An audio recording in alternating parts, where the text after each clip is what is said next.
I'm not going to name this guy because I don't think this happened, and I think he's a publicity hound, and I'm not going to give him the publicity. But have you heard about this? I know Sean talked about it this morning. Have you heard about this guy that went into a Whole Foods in Austin and ordered a cake? This happened about a week ago.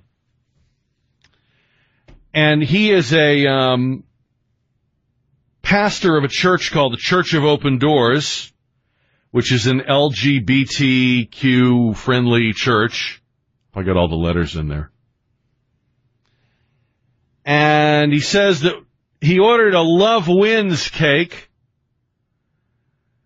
but when he got the cake, they had added the F word that is a slur for gay people to the cake. Whole Foods in Austin, that well-known hotbed of homophobia, had somehow slipped in the F word on his cake. Now, I'll tell you how we can be pretty sure this didn't happen.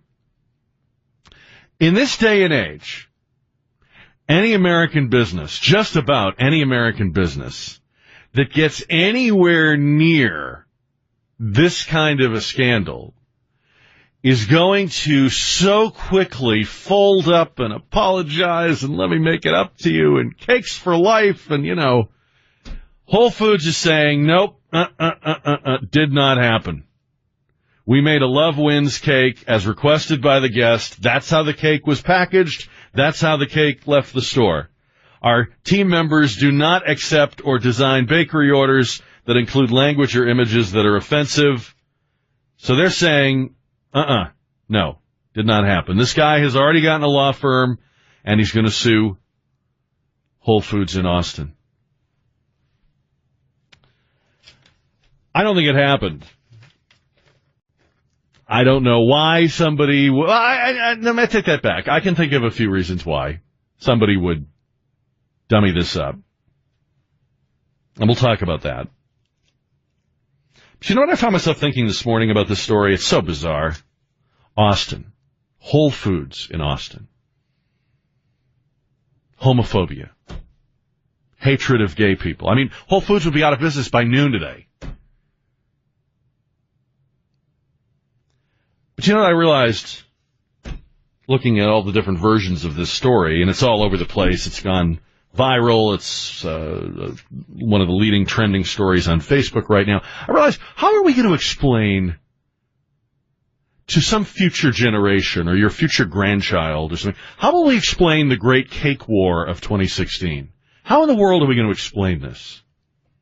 This is not exactly, I'm sorry, this is not exactly the Birmingham, the March on Selma.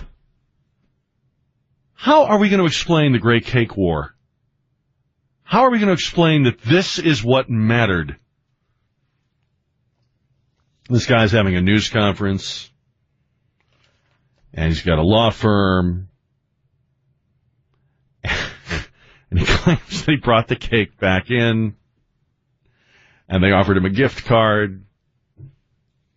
Hate to think what the gift card might have said. Now, why would somebody do this? Okay, I can think of a couple of reasons. And I'm going to be kind, and I'm not even going to say that this is a monetary thing. Because that's of course one sort of standard reason why people try to, come up with some kind of frivolous lawsuit. But I'm going to leave that aside for the moment.